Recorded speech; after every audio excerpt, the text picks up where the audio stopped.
Hello everyone, स्वागत है आपके अपने यूट्यूब चैनल स्टेट पीसीएस सब में। हम सॉल्व कर रहे हैं करंट अफेयर और ये मंथली करंट अफेयर की जो मैगजीन आती है क्रॉनिकल की पतली वाली, उससे हम सॉल्व कर रहे हैं। ये जुलाई मंथ की मैगजीन है, आप लोग देख पा रहे होंगे स्क्रीन पे।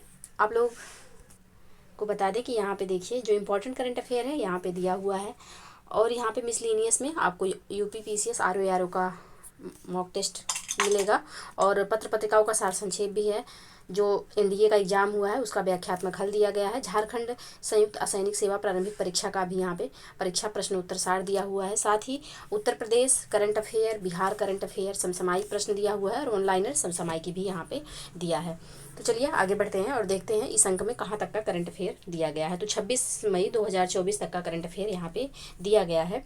और इसके पहले वीडियोज में हमने राज्य समाचार, राष्ट्रीय, आर्थिकी, अंतर्राष्ट्रीय सॉल्व कर लिया है। विज्ञान एवं प्रौद्योगिकी भी काफ़ी मतलब जो इशू थे इसको हमने कंप्लीट कर लिया है। 2-3 इशू बच गए थे करंट के जो थे, उनको अभी आज हम सॉल्व कर लेंगे, क्योंकि कल जो है वीडियो पॉज हो गई थी तो इस वजह से नहीं हो पाया था। तो आज का जो मेन टॉपिक है हमारा पर्यावरण एवं पारिस्थितिकी है, यानी कि मई मंथ में जो इंपॉर्टेंट करंट अफेयर बन सकते हैं पर्यावरण एवं पारिस्थितिकी के, उनको भी हम यहाँ पे सॉल्व करेंगे।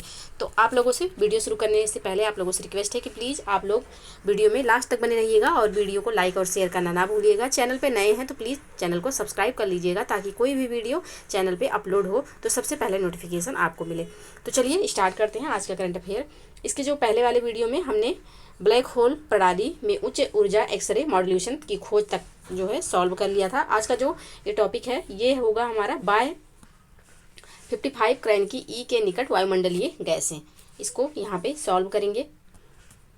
तो मई 2024 में नासा के शोधकर्ताओं ने जेम्स वेब स्पेस टेलीस्कोप का उपयोग करके पृथ्वी के 41 प्रकाश वर्ष दूर स्थित एक गर्म चट्टानी बाह्यग्रह जिसका नाम है 55 क्रैन की ई के आसपास वायुमंडलीय गैसों का पता लगाया है। अब यहाँ पे बाह्यग्रह का नाम क्या है, तो 55 क्रैन की ई है। इसको बिल्कुल याद रखिएगा आप लोग, क्योंकि कभी कभी होता है कि एग्जाम में ऐसे दे दिया जाता है कि 55 क्रैन की ई क्या है, तो आप लोग समझ नहीं पाएंगे। तो इसको याद रखिएगा कि ये एक बाह्यग्रह है। और किससे इसको खोजा गया है, तो जेम्स वेब स्पेस टेलीस्कोप से इसको खोजा गया है। आगे बढ़ते हैं। नेक्स्ट जो पॉइंट है यह है कि यह हमारे सौरमंडल के बाहर किसी चट्टानी ग्रह के वातावरण के अस्तित्व का अब तक का सबसे अच्छा प्रमाण है। बाह्य ग्रह 55 क्रैन की ई को जैनसेन के नाम से भी जाना जाता है। अब इसका दूसरा नाम जैनसेन है और ये एक बाह्य ग्रह है। इसका जो एक पहला नाम है वह है 55 क्रैन की ई। इसको बिल्कुल याद रखिएगा, बहुत ही इंपॉर्टेंट है। नेक्स्ट जो पॉइंट है यह है कि इसकी कक्षा अपने मेजबान तारे से केवल 2.25 मिलियन किलोमीटर दूर है। यह 5 ज्ञात ग्रहों में से एक है जो कर्क तारामंडल में सूर्य के समान तारे यानी कि 55 क्रैन की परिक्रमा करता है। पृथ्वी से लगभग 2 गुना व्यास और थोड़ा अधिक घनत्व के साथ इस ग्रह को सुपर अर्थ के रूप में वर्गीकृत किया गया है। नेक्स्ट जो टॉपिक है वह है कि नासा द्वारा चंद्रमा पर पहला रेलवे स्टेशन बनाने की योजना। तो मई 2024 में नासा ने पेलोड कुशलतापूर्वक परिवहन के लिए चंद्रमा पर पहला रेलवे स्टेशन बनाने की योजना की घोषणा की। इसके लिए वह अपने अंतरिक्ष यात्रियों को चंद्रमा पर भेजेगी। यह रेलवे प्रणाली नासा की चंद्रमा से मंगल तक की पहल यानी कि NASA's moon to Mars initiative का हिस्सा है। नासा ने flexible levitation on a track यानी कि फ्लोट नाम की अपनी परियोजना का विवरण प्रस्तावित किया, जो चंद्रमा पर विश्वसनीय, स्वायत्त और कुशल परिवहन प्रदान करेगा। नासा ने बताया कि 2030 के दशक में रोबोटिक लूनर सरफेस ऑपरेशंस 2 जैसे अस्थायी चंद्र बेस के दैनिक संचालन के लिए वह कुशल परिवहन महत्वपूर्ण होगा। आगे बढ़ते हैं। फ्लोट परियोजना में बिना पावर वाले चुंबकीय रोबोट का उपयोग किया जाएगा। नेक्स्ट जो इशू है वह है कि 1.5 अरब वर्ष पुराना विशालकाय वायरस। तो हाल ही में अमेरिका के येलोस्टोन नेशनल पार्क में भूतापीय स्रोतों यानी कि जियोथर्मल स्प्रिंग्स में से 1.5 अरब वर्ष पुराने विशालकाय वायरस यानी कि गेंट वायरस पाए गए हैं। वैज्ञानिकों का दावा है कि इससे उन परिस्थितियों का पता चल सकता है जिसके तहत पृथ्वी पर जीवन का निर्माण हुआ। इन वायरस को विशालकाय यानी कि गेंद के रूप में इसलिए संदर्भित किया गया है क्योंकि उनमें सामान्य वायरस की तुलना में बहुत बड़े जीनोम पाए गए हैं। तो इनका जो नाम विशालकाय रखा गया है, किसके कारण रखा गया है, तो वायरस की तुलना में यहाँ पे जो बहुत बड़े जीनोम पाए गए हैं इसकी वजह से इसे विशालकाय या गेंद कहा गया है। ये वायरस उस अवधि के बारे में बहुमूल्य अंतर्दृष्टि प्रदान करते हैं जब पृथ्वी पर एकल कोशिका जीव उभरने लगते हैं। संयुक्त राज्य अमेरिका का येलोस्टोन नेशनल पार्क विश्व का पहला राष्ट्रीय पार्क है जिसे 1872 में खोला गया था। ये इंपॉर्टेंट है, इसको भी याद रखिएगा। इसे 1976 में यूनेस्को बायोस्फीयर रिजर्व और 1978 में विश्व धरोहर स्थल नामित किया गया था। 1976 में इसे यूनेस्को बायोस्फीयर रिजर्व नामित किया गया और 1978 में इसे विश्व धरोहर स्थल भी बना दिया गया। नेक्स्ट जो इशू है करंट का वह है कि भारत का पहला वाणिज्यिक सिस्टम ऑन चिप। तो मई 2024 में semiconductor startup Mindgrove technologies private limited ने भारत का पहला वाणिज्यिक high performance system on chip launch किया। इसे सिक्योर IoT नाम दिया गया तथा इसे इंटरनेट ऑफ थिंग्स उपकरणों के लिए डिजाइन किया गया है। इसके IoT उपकरणों को लक्षित करते हुए समान श्रेणियों में मौजूदा चिप्स की तुलना में 30% अधिक लागत प्रभावी होने का अनुमान है। सिक्योर IoT 700 मेगाहर्ट्ज पर क्लॉक किया गया एक उच्च प्रदर्शन वाला माइक्रो कंट्रोलर है। यह स्मार्ट वॉच से लेकर smart city device, smart lock, fans, speaker जैसे कनेक्टेड डोमेस्टिक डिवाइस और साथ ही electric vehicle, battery management system और कंट्रोल सिस्टम को नियंत्रित कर सकता है। नेक्स्ट जो है वह है कि एम्स एवं यूनिवर्सिटी ऑफ बोल्टन के मध्य समझौता। तो मई 2024 में अखिल भारतीय आयुर्विज्ञान संस्थान यानी कि एम्स नई दिल्ली ने इंग्लैंड की यूनिवर्सिटी ऑफ बोस्टन नहीं है, यूनिवर्सिटी ऑफ बोल्टन है, के इंस्टीट्यूट ऑफ मेडिसिन के साथ समझौता ज्ञापन पर हस्ताक्षर किए हैं। यह समझौता ज्ञापन चिकित्सा अनुसंधान, शिक्षा और नवाचार के क्षेत्र में सहयोग से संबंधित है। दोनों संस्थानों के अधिकारियों ने एक वर्चुअल कार्यक्रम के माध्यम से समझौता ज्ञापन पर हस्ताक्षर किए। साझेदारी में कर्मचारी और छात्र आदान प्रदान जैसे शैक्षिक सम्मेलन और सहयोगी डिग्री कार्यक्रम शामिल होंगे। तो ये जो विज्ञान एवं प्रौद्योगिकी के कुछ छूटे हुए टॉपिक थे उनको हमने कंप्लीट कर लिया। अब हम स्टार्ट करेंगे पर्यावरण एवं पारिस्थितिकी, यानी कि मई मंथ में जो इंपॉर्टेंट पर्यावरण एवं पारिस्थितिकी से करंट अफेयर हैं वो यहाँ पे दिए हुए हैं, इनको सॉल्व करेंगे। तो चलिए सॉल्व करते हैं। पहला जो यहाँ पे है यह है कि पर्यावरण अनुकूल जल उपचार समाधान का विकास। तो भारतीय पेट्रोलियम एवं ऊर्जा संस्थान विशाखापत्तनम ने अन्य अनुसंधान संस्थानों के सहयोग से विभिन्न स्तरों पर जल उपचार से जुड़ी समस्याओं, विशेषकर नदी के गंदे जल के समाधान हेतु एक प्रभावी पर्यावरण अनुकूल समाधान surface modification technique of membrane विकसित किया है। तो इस जो टेक्निक है उसका नाम है surface modification technique of membrane. किसके लिए है? तो नदी के जल को स्वच्छ करने के लिए ये तकनीक बनाई गई है। गुवाहाटी में असम विज्ञान और प्रौद्योगिकी विश्वविद्यालय, गुवाहाटी विश्वविद्यालय, प्राग ज्योतिष कॉलेज और institute of advance study in science and technology के शोधकर्ता भी इस अनुसंधान में IIPE टीम के साथ शामिल हुए हैं। अनुसंधान के निष्कर्ष हाल ही में नेचर साइंटिफिक रिपोर्ट्स नामक जर्नल में role of plasma process gas on permeate flux augmentation of cellulose nitrate membrane for mud water treatment शीर्षक से प्रकाशित किए गए हैं। नई तकनीक फार्मास्यूटिकल्स, खाद्य प्रसंस्करण, कपड़ा और जैव प्रौद्योगिकी जैसे उद्योगों में जल उपचार के लिए फायदेमंद है। IIPE ने इंस्टीट्यूट रिसर्च ग्रांट के माध्यम से अनुसंधान को वित्त पोषित किया है। नेक्स्ट जो करंट न्यूज में है यह है कि समुद्री टार्डिग्रेड की एक नई प्रजाति बैटिलिप्स चंद्रयानी। तो हाल ही में कोचीन विज्ञान एवं प्रौद्योगिकी विश्वविद्यालय यानी कि CUSAT के शोधकर्ताओं द्वारा तमिलनाडु के दक्षिण पूर्वी तट से, कहाँ से? तो तमिलनाडु के दक्षिण पूर्वी तट से समुद्री टार्डिग्रेड की एक नई प्रजाति की खोज की गई है। चंद्रयान 3 चंद्र मिशन के नाम पर इस प्रजाति का नाम बैटिलिप्स चंद्रयानी रखा गया है। बैटिलिप्स चंद्रयानी किसके नाम पर रखा गया है? तो चंद्रयान मिशन 3 के नाम पर इसको रखा गया है, इसको याद रखिएगा। नेक्स्ट है यह भारतीय जल क्षेत्र में वैज्ञानिक रूप से वर्णित तीसरी समुद्री टार्डिग्रेड प्रजाति है। इसका मतलब इसके पहले 2 खोजे जा चुके हैं, ये जो है तीसरे नंबर की है। इस प्रजाति में एक समलंब यानी कि ट्रेपेजाइड आकार का सिर और पैनी नोक के साथ संवेदी रीढ़ से युक्त 4 जोड़ी टांगे होती हैं। इन्हें जलीय भालू के नाम से भी जाना जाता है। ये सबसे कठोर जीवों में से हैं। दूसरे शब्दों में चरम परिस्थितियों में भी जीवित रह सकते हैं।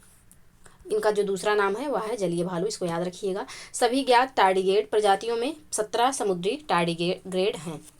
नेक्स्ट जो करंट है वह है कि SFO टेक्नोलॉजीज की शून्य उत्सर्जन पहल। 11 मई 2024 को भारतीय अंतरिक्ष अनुसंधान यानी कि इसरो के अध्यक्ष S सोमनाथ ने मैच समूह की प्रमुख कंपनी SFO टेक्नोलॉजीज की कार्बन कटौती पहल का अनावरण किया। यह पहल संयुक्त राष्ट्र के 2035 तक 50% की कमी और 2040 तक शून्य उत्सर्जन प्राप्त करने के उद्देश्य का अनुसरण करती है। इस अवसर को चिन्हित करने के लिए भारत के पहले निजी विशेष आर्थिक क्षेत्र नेस्ट हाईटेक पार्क में वृक्षारोपण किया गया। SFO टेक्नोलॉजीज ने पिछले कई वर्षों से इसरो के साथ कई परियोजनाओं में काम किया है।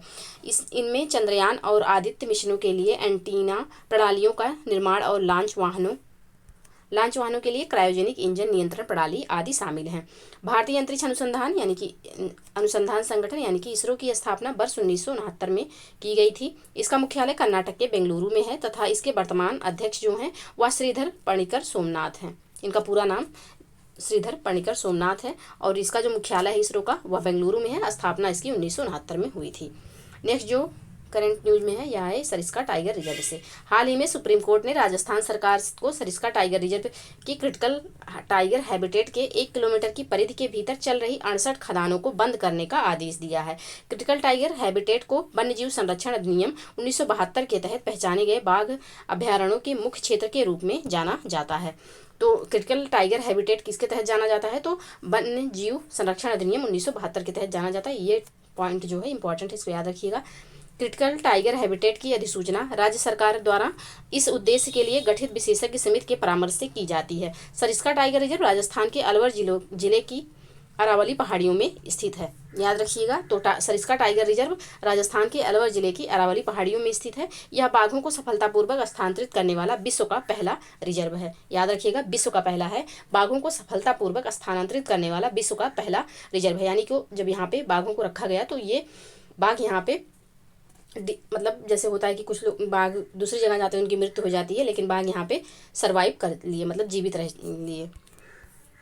नेक्स्ट है सबसे बड़ा operational direct air capture storage plant. 8 मई 2024 को स्विस स्टार्टअप क्लाइमवर्क्स AG ने आइसलैंड में मैमथ नाम से विश्व का सबसे बड़ा operational direct air capture and storage plant खोला है।